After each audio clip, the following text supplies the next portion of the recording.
Hello everyone, welcome to lecture 4 of this course. In the previous lecture, we discussed free variables, bound variables, scopes, beta reduction, alpha renaming, eta conversion and some computation examples.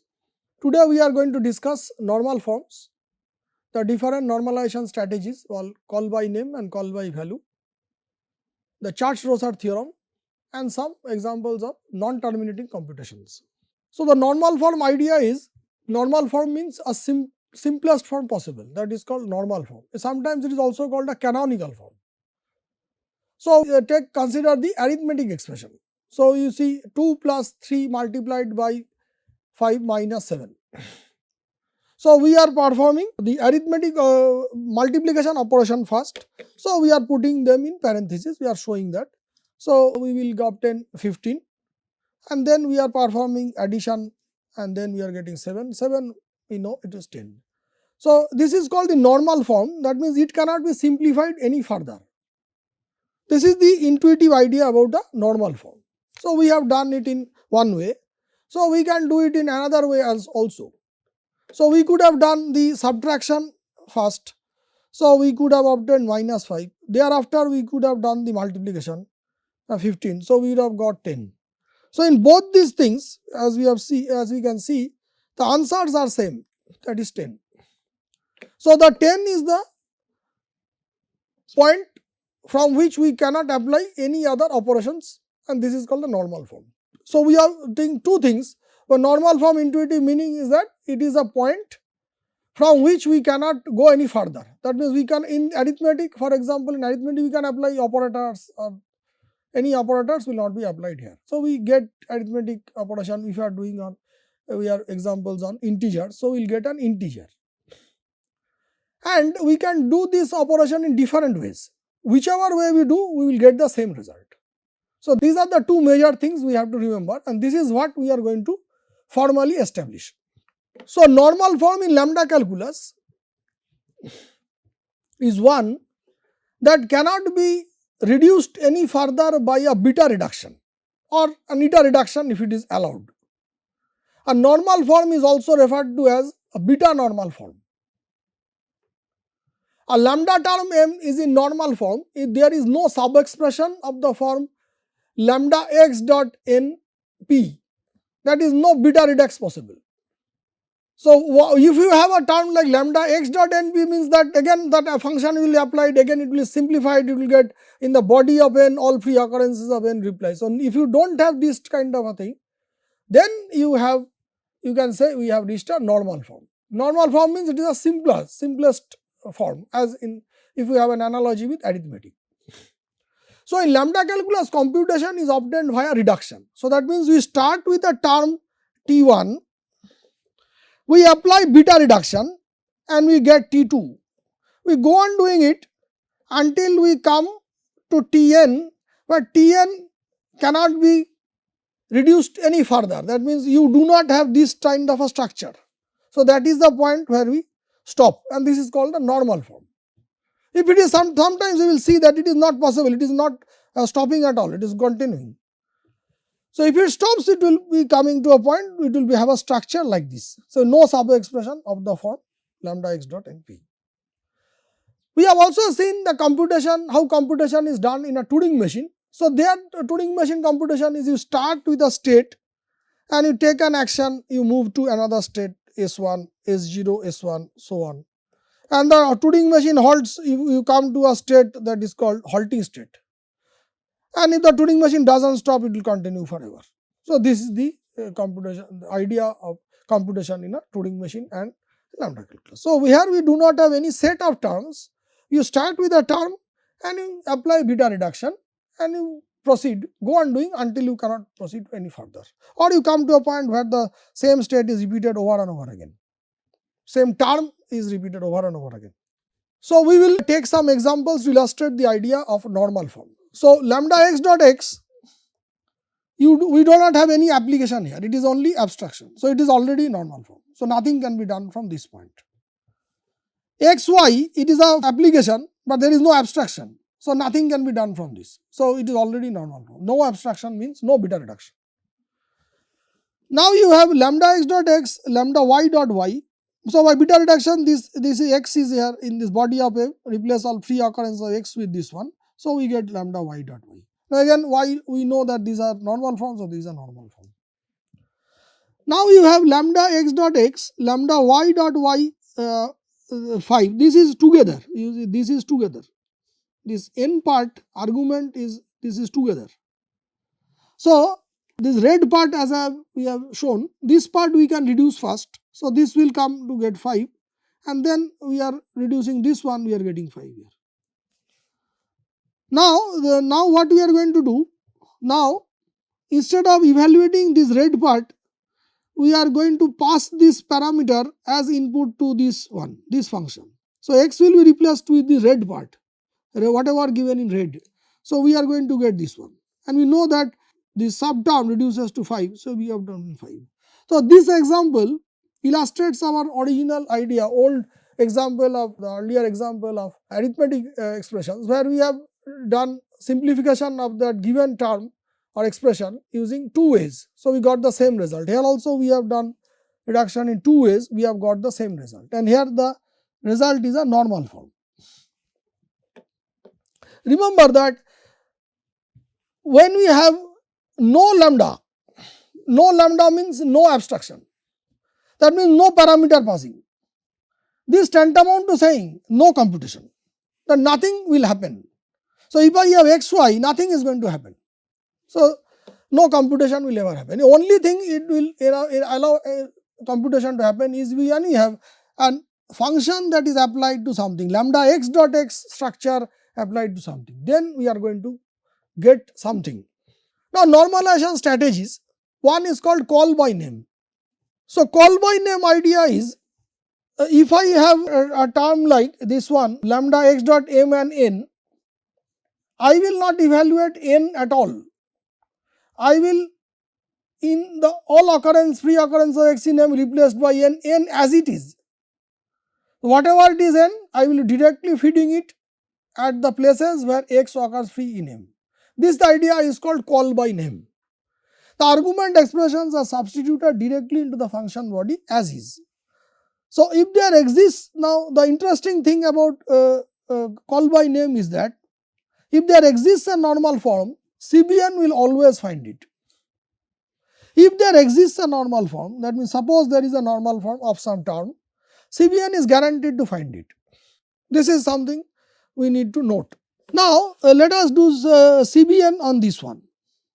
So here lambda x dot yn, irrespective of n, we know this is a constant function. So we need not evaluate n, whatever n might we need not. So as it is, it will go. So because there is no occurrence of x, so the answer will be y irrespective of n, ignores n. Now we consider a more detailed example. So this looks a bit involved, and so first we parenthesize this term. So we get, so we have colored it so as to easily distinguish different parts. So first we numbered it, and then this part colored red is our, we have renamed it as, let q be this colored part. Then we have removed this parenthesis. Okay, so this is a well formed formula, and a syntactically correct formula of lambda calculus. So we have removed unnecessary parenthesis. So we have removed this one, and now we have lambda f. Then this blue part we have named it as r. So now it looks a simple thing like lambda x dot mn. This structure we had to obtain. So we have now obtained a very simple structure, lambda x dot mn. So now what we have to do? We by this strategy that we know, that beta reduction says that all free occurrences of x in R will be replaced with q. So that is by CBN, we have not touched q at all. So we are replacing all free occurrences of f in R with q. So here you see there are two occurrences of f. So there will be, so we are going to get this one.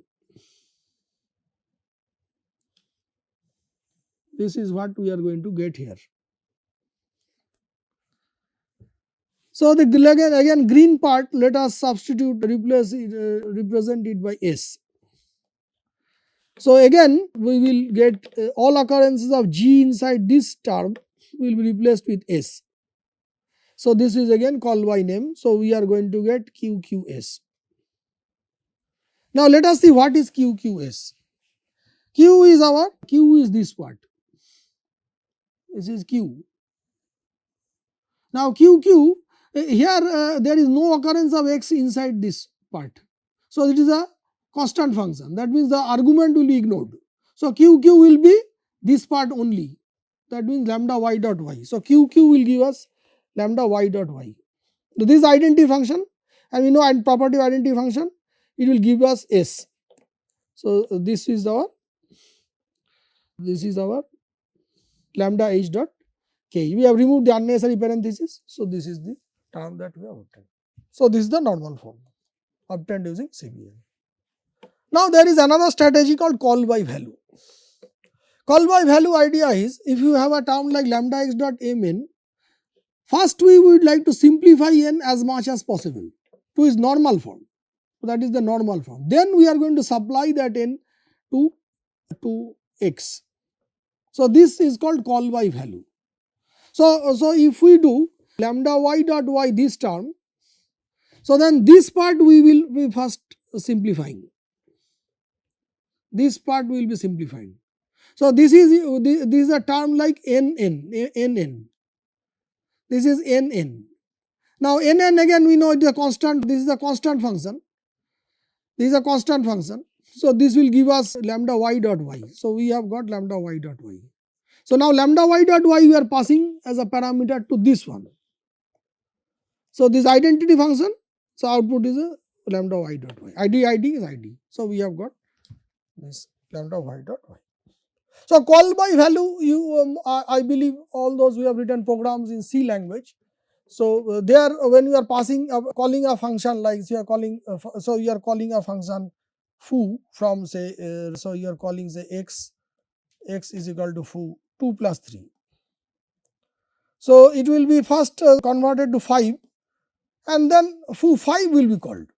So, that means we are evaluating the argument, simplifying it to normal form and then calling. It is not that 2 plus 3 will be substituted wherever the parameters of foo in the actual formal parameters of foo, it will not be 2 plus 3 will not be replaced, it will be 5 that will be replaced in the formal parameters.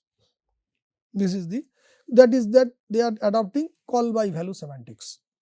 Now, we have seen call by name for that problem. Now, we will do another reduction. So, another way of reducing the term P, which is what we are going to illustrate. So, earlier we did call by name. Now, let us see whether we can do it in another way. So, earlier what we did, argument was passed on as it is. So, now we see that this red part we have marked as R and the green is Q. Now, here if you see the term, the parenthesis, so the structure is this function lambda g, this is m and this is n, this is within one part. This is mn, that means it has higher precedence. So, that means mn part we can evaluate first. So, this is together, this is not separate, this is one side, this is a m, this is our m, yeah, this is this one, this part is our, this is mn. So, this is together,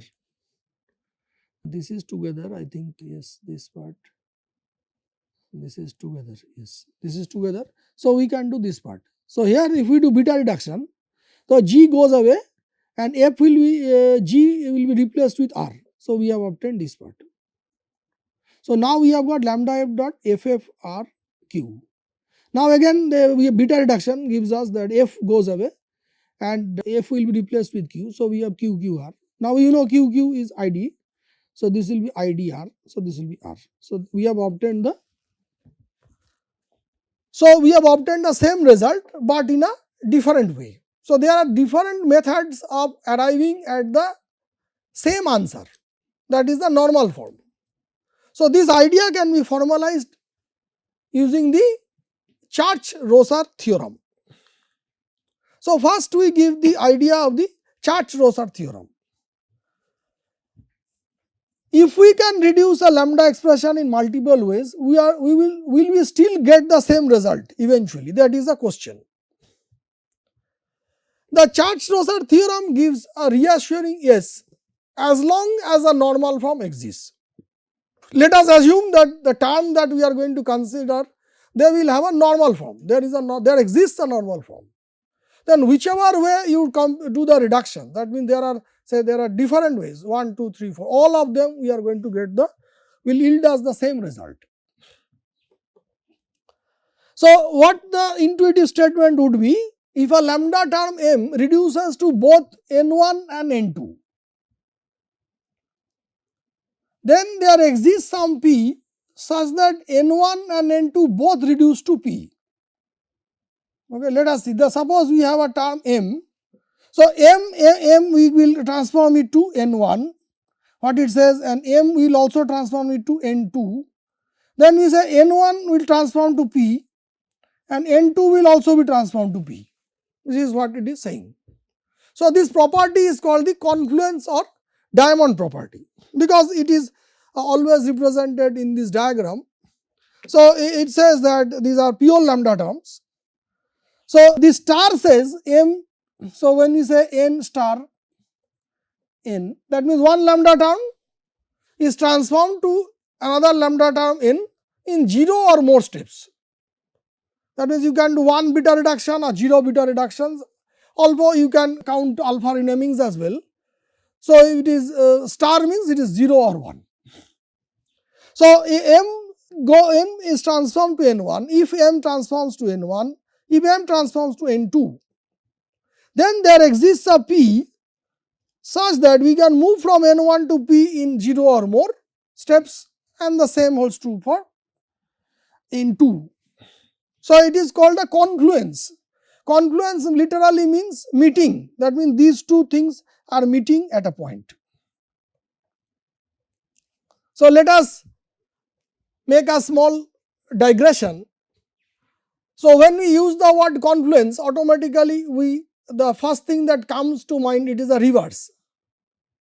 So Rudraprayag is a place situated around 200 kilometers northeast of Roorkee. So at Rudraprayag, the two rivers Alkananda and Mandakini, they confluence. So that means they merge or they meet together. So there, whenever we say confluence, it means meeting. So they are as if n1 and n2 are meeting at some point p. So that is the idea. So now we come back and study the formal theorem. So let m, n1, n2 be pure lambda terms.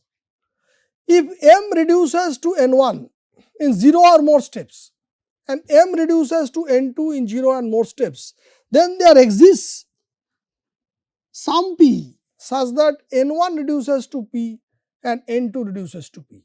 The step means alpha renaming or beta reduction and 0 or more steps. So this is what this theorem is saying. So let us go further and see what are the implications of this theorem. First is, it says that the order of the reduction does not affect the final result as long as the normal form exists. That means one way of obtaining the computation was via n1.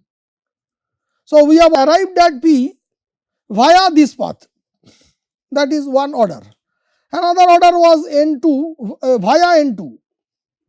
So there are two computations we had. So order of reduction does not affect the final result as long as the normal form exists. And we have seen that we have taken some examples. We have shown there are two methods. So both of them arrive and converged at a normal point. And in that example there exists a normal form. If an expression has a normal form, CBN will always reach it. That is the property of CBN, and that is also from this also we can get. And if a normal form exists, it is unique up to alpha equivalence. That means if we have already n1, n2 are in normal form, then we can transform one to the other by alpha renaming. So that is the idea. Further, this theorem also says, suppose we claim that n1 and n2 are two different normal forms. Suppose, is it possible that a term m can have two different normal forms? How can we say yes or no from this theorem? So let us say, suppose this is true. So then n1 is a normal form, n2 is a normal form. Now because it is a normal form, we know that it cannot be reduced any further. That means it is the point where no beta reduction is possible. Now, what this theorem says? Now, there exists a P such that n1 is transformed to P in 0 or more steps. So, that means what is the only thing that is possible? So, that means 0 step n1 then in 0 steps will become P, because P and n1 coincide. So, n1 equal to P. And again same thing for n2 will reduce to P in 0 steps. So, n2 will be P is equal to n2. So, thereafter we can say n1 equal to n2. So, if there is a normal form, that is unique. You cannot have two normal forms, two simpler forms is not possible. This is the main thing about the Church-Rosser theorem. However, this theorem does not say that there exists a normal form. This theorem does not say that there is, it is always saying if the normal form exists, then ... This is what the structure of the theorem is. And this is what we are going to say. We are going to see that there are lambda terms that are in fact they do not have any normal form. So, this is some terms that we are going to see. So, the first term of this kind is lambda x dot xx. So, this is called self application, and as you can see there are two x's. The second x is the variable and the other x is a function. So, the function takes x as input. Now, SA is a lambda x dot xx. Now, what is SA? Now, by beta reduction, this x will be replaced with both the x's replaced by this one. So, we will get lambda x dot xx and lambda x dot, which is again SA. So, by beta reduction we get back SA. SA gives us SA, same thing we are getting. So, as if a self loop. So, this is the self loop or the looping terms or infinite loop in lambda calculus. It is also referred to as a non-terminating reduction denoted by big omega. However, this term will be very useful for us when we are going to define recursive functions in lambda calculus. Now, let us see, let lambda y dot z n. Now, we know that since y does not occur inside this, so it is a constant function. So, a beta reduction we should get z. So, which is the normal form? So, normal form exists and call by name will give me z and beta reduction is giving us z. But now, if n is non-terminating and we are using say n is SA and we are doing call by value. Now, call by value semantics says that it is trying to simplify this n. So, it is trying to do SA, it is trying to apply SA, it is trying to simplify this NA, SA. It will loop around, it will be an infinite loop. So, the normal found is never found by CBF, although a normal form exists. So, this is the difference between CBN and CBV. CBN says if there exists a normal form, it is guaranteed to find it. CBV may miss it, there exists a normal form here, but CBV has evaluated the argument first and it had entered into an infinite loop and it failed to find out the normal form. They never found, the normal form is never found in CBV.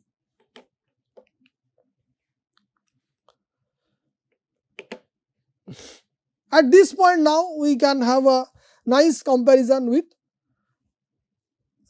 between lambda calculus and Turing machine. Lambda calculus, the reduction sequence can go on forever without reaching normal form. In a Turing machine, the computation can go on forever without reaching a halting state.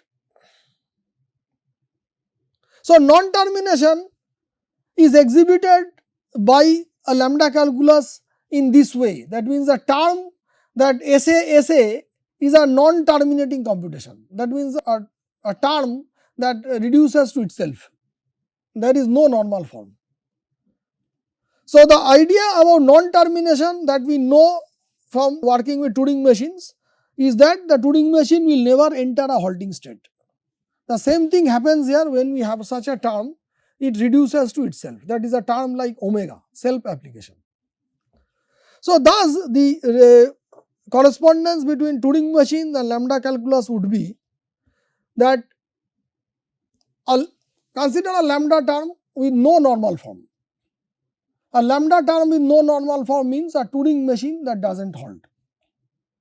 If there is a lambda form, it means that there is a Turing machine that does not halt. Similarly, when we say that a Turing machine does not halt, it means there is a lambda term with no normal form.